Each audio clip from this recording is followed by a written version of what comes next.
ეს ისეთი გენიალური იდეაა. არ მჯერა რომ ეს პირველად ჩვენ არ მოგვაფიქრდა. გაერთიანებული სამეფოს მთავრობა ახლა 350 ფუნტს გადაგიხდით. დიახ, თვეში 350 ფუნტს გადაგიხდიან თავშესაფრის მაძიებლის, ანუ გამაუპატიურებლის თქვენ სახლში შესახლებად. დიახ, ეს ხუმრობა არ არის. ეს მათი ახალი გენიალური გეგმაა, რომლითაც მათ კიდევ მეტი იმიგრანტის სახლში მოყვანას სურთ. და არ გაგიკვირდებათ, რომ ამ ყველაფერს არავინ სხვა თუ არა შაბანა მაჰმუდი ხელმძღვანელობს. თუ მისი სახელი საკმარისად არ გეუბნებათ, რას ფიქრობს და რას სურს გაერთიანებული სამეფოსთვის, მაშინ მეტი ჩვენი კონტენტი უნდა ნახოთ. კეთილი იყოს თქვენი მობრძანება ბუშბეკში. ის არის, რომ ისინი აპირებენ გამოაცხადონ ახალი უკრაინული სტილის სპონსორობის სქემა. ასე რომ, ოჯახებისთვის ან თემებისთვის, რომლებიც სურთ, თავშესაფრის მაძიებლებს მისცენ საშუალება მათთან იცხოვრონ. და ქლოი, შენ იკვლევდი ამ საკითხს და ფიქრობ, რომ ამით რეალურად ფულის შოვნა შეგიძლია.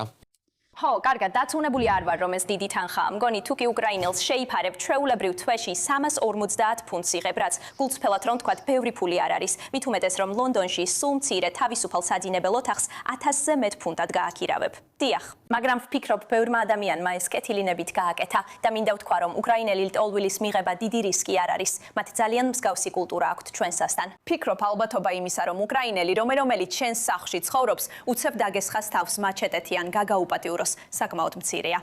მხოლოდ 350 ფუნტის მიღება თვეში იმისთვის, რომ აიღო რისკი და მაგალითად შენთან ერთად იცხოვროს საბრძოლო ასაკის მამაკაცმა ავღანეთიდან, რომელიც ძალიან განსხვავებული კულტურიდან მოდის, ჩემი აზრით არ ღირს. არა, ჩემო ძვირფასო, არ ვფიქრობ, რომ ეს ღირს. საერთოდ არ ღირს ჩემი აზრით. და ეს კიდევ ერთხელ ამტკიცებს, თუ რამდენად დაბალ ინტელექტს მიაწერენ ხალხს სინამდვილეში. როგორც ნაიჯელ ფარაჯმა დაწერა, შაბანა მაჰმუდმა გონება დაკარგა. დავდებ სონს, რომ მას თავიდანვე არ ქონია გონება, მაგრამ ამ კვირაში ამბობენ, რომ ის აპირებს გამოაცხადოს უკრაინისთვის სახლების მსგავსი მიგრანტების სქემა, მსოფლიოს სხვადასხვა კონფლიქტებისთვის. ახლა ნახეთ ეს, შეხედეთ ამენას. უკრაინისთვის სახლების მსგავსი მიგრანტების სქემა გაძლევს ასოციაციას უკრაინელებთან, რომლებიც მშვენიერი ხალხია და ალბათ მზად იქნებოდით მათ დახმარებოდით ომიდან გაქცევაში და შესაძლოა საკუთარ სახლშიც კი მიგეწვიათ. მაგრამ არა, ეს სინამდვილეში უკრაინელებს არ ეხება. ეს ეხება მიგრანტებს სხვადასხვა ქვეყნებიდან, როგორც მალე ვნახავთ. მაგრამ ისინი ცდილობენ აგრძნობინონ თითქოს ეს უბრალოდ გავს იმას, რასაც მაშინ გვთავაზობდნენ. ეს უბრალოდ ბრენდინგის ნაბიჯია, მაგრამ რეალობას არ ასახავს. ინფორმაციისთვის იმ სქემამ თავის დროზე 200,000-ზე მეტ უკრაინელს მისცა თავშესაფარი, რომელი ქვეყნები აქვს ლეიბორისტებს მხედველობაში. ვფიქრობ, მნიშვნელოვანია თუ აპირებთ ამის შედარებას უკრაინელ ხალხთან, რომლებსაც ბევრი საერთო აქვთ დიდ ბრიტანეთში მცხოვრებ ადამიანებთან. თქვენ სუდანიდან მოყავთ ხალხი.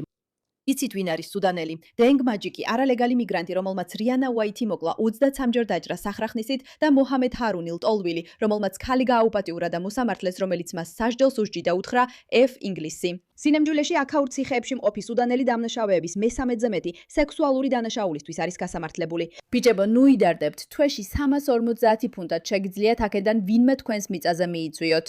რა თქმა უნდა, სუდანიდან ყველა ადამიანი ცუდი არ არის, მაგრამ უნდა ვაღიაროთ, რომ სუდანური კულტურა და ბრიტანული კულტურა ზუსტად ერთნაირი არ არის. მოჰამედი ასევე სურს ერიტრეას მიანიჭოს პრიორიტეტი. ბოლო რამდენიმე წლის განმავლობაში ერიტრეიდან მყავდა მუძალადეები და მკვლელობის მცდელობის მქონე პირები. აქ ერიტრეელები 20-ჯერ უფრო ხშირად არიან სექსუალური დანაშაულის მსჯავრდებულები, ვიდრე ბრიტანეთის მოქალაქეები. ეს საინტერესო ფაქტია. ეჭუგარეშია, რომ ლეიბორისტები ათასობით პალესტინელსაც მისცემენ ქვეყანაში შემოსვლის საშუალებას. ყველამ ვიცით ეს რით დასრულდება. ლეიბორისტები ამბობენ, რომ ამ სქემაში მონაწილეთა რაოდენობას 10,000-ობით ადამიანზე შეზღუდავენ, მაგრამ დროთა განმავლობაში ისინი თავიანთ მთელ გაფართოებულ ოჯახებს ჩამოიყვანენ. ჯაჭვური მიგრაცია კატასტროფული იქნება.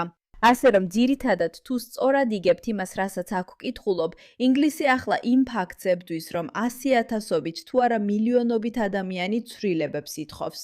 იმიტომ რომ მათ არ მოსწონთ ის ფაქტი, რომ ეს მიგრანტები, ეს არალეგალები შემოვიდნენ და ფაქტობრივად იჭრებიან, იპარავენ და ცდილობენ ყველაფრის ხელში ჩაგდებას. და მთავრობის პასუხი, შინაგან საქმეთა მდივნის პასუხი არის ასეთი. იცით რა, მოდი კიდევ უფრო მეტი ასეთი ადამიანი შემოუშვათ, მაგრამ მოდი უბრალოდ ფულით წავახალისოთ ისინი, ბევრი ფულით, არა, თუმცა არ ინერვიულოთ, რადგან ეს ის საკითხია, რომელიც უნდა იცოდეთ. ის თავშესაფრის მაძიებლები, რომლებიც ქვეყანაში შემოვიდნენ, თქვენ როგორც გადამხდელებს უზარმაზარი თანხა დაგიჯდათ. სინამდვილეში მათი განთავსება გადამხდელებს დაახლოებით 5 მილიარდი ფუნტი დაუჯდათ. ისინი არ გეუბნებიან, რომ იციან თქვენ ამ თავშესაფრის მაძიებლებს ამდენ ფულს აძლევთ. რატომ არ მოგცემთ დიდ საგადასახადო შეღავათს, რომ თქვენვე მიიღოთ ისინი? არა, ისინი გთავაზობენ 350 უბადრუქ სამარცხვინო ფუნტს, მაშინ როცა ისევ თქვენს გადასახადებს იყენებენ ამ საშინელების დასაფინანსებლად. შინაგან საქმეთა სამინისტრომ ახლახან გაავრცელა რამდენიმე მონაცემი, რომელიც არ სურთ რომ თქვენ ნახოთ. ამ მონაცემებით ჩანს, რომ გასულ წელს ბრიტანეთში 34,000-ზე მეტ ადამიანს მიანიჭეს თავშესაფრის სტატუსი ადამიანის უფლებათა ევროპული კონვენციის მერვე მუხლის საფუძველზე, რაც გულისხმობს ოჯახის ცხოვრების უფლებას. მხოლოდ გასულ წელს და გაითვალისწინეთ, ეს შინაგან საქმეთა სამინისტროს მონაცემებია. ამ 34,000 ადამიანის სავარაუდო ხარჯი მათი სიცოცხლის განმავლობაში ბრიტანელი გადამხდელებისთვის შეადგენს 5 მილიარდ ფუნტს. შეგიძლიათ დაიჯეროთ ეს. მერვე მუხლია, ხომ? მერვე მუხლი მხოლოდ გასული წლის განმავლობაში ბრიტანელ გადამხდელებს 5 მილიარდ ფუნტად დაუჯდებათ. ეს ბევრია. ეს ძალიან ბევრია თუ გაინტერესებთ. ეს გაცილებით მეტია ვიდრე ის 350 ფუნტი, რომელსაც გთავაზობენ, რომ სუდანელი მამაკაცი შემოიყვანოთ. დიახ, ეს ბევრად მეტია, მაგრამ ამაზე ხომ არ ლაპარაკობენ, არა?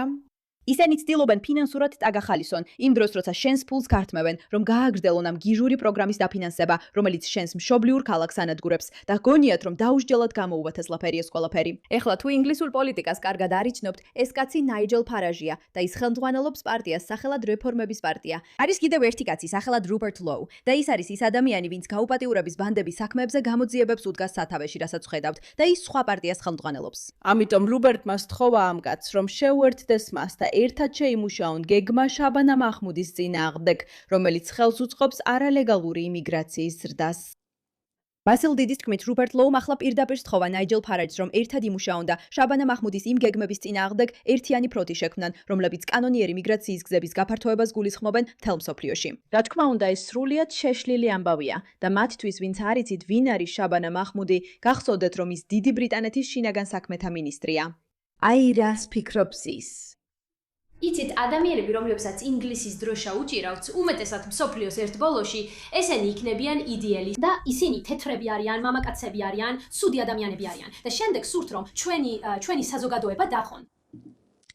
ის ამბობს, რომ უმეტეს შემთხვევაში, როცა ბრიტანეთის დვინმე ბრიტანეთის დროშას იჭერს, იცი, ქვეყანა, რომლის მართვაც მას ევალება, რომლის საზღვრებზე მიგრაციასა და ეროვნულ უსაფრთხოებაზე პასუხისმგებელია, ხომ ასეა. ის ამბობს, რომ ადამიანები, რომლებიც ინგლისის დროშას იჭერენ, უმეტესად ცუდი ადამიანები არიან. და გაკვირვებული ხარ, რომ ისი ბრწყინვალე, გენიალური, საოცარი გეგმა, გაერთიანებული სამეფოს ხალხის დასაცავად არის ის, რომ კიდევ უფრო მეტი შეშლილი ადამიანი შემოიყვანოს, მათთვის სასაცილოდ მცირე თანხის შეთავაზებით და უბრალოდ უყუროს, როგორ იზრდება ეროვნული უსაფრთხოება. გულისხმობ, მისი სახელია შაბანა მაჰმუდი, ღმერთის გულისთვის. გონია, ბევრ ჩვენგანს შეეძლო გამოეცნო, რომ ის არ უნდა იყოს ინგლისში ეროვნული უსაფრთხოების საკითხებზე პასუხისმგებელ პოზიციაზე. გულისხმობ, ამის გასაგებად გენიოსი არ არის საჭირო, ხომ ასეა? უბრალოდ გენიოსი არ არის საჭირო. ამიტომაც არ არის გასაკვირი, როცა ეს ადამიანი ამტკიცებს, რომ ინგლისის დროშის დამჭერები ძირითადად თეთრკანიანი ცუდი ადამიანები არიან. და ის იქ არის და ცდილობს კიდევ მეტი ასეთი არალეგალი შემოიყვანოს, რომლებიც უბრალოდ კიდევ უფრო მეტ უსაფრთხოების პრობლემას ქმნიან მთელი ინგლისის მასშტაბით, თითქოს ეროვნული უსაფრთხოების დაცვის სახელით. ხალხმა უკეთ უნდა ისწავლოს სწორი ადამიანების არჩევა არჩევნებზე. აი რა ვთქვა, მადლობა ამ საკითხზე ყურადღებისათვის.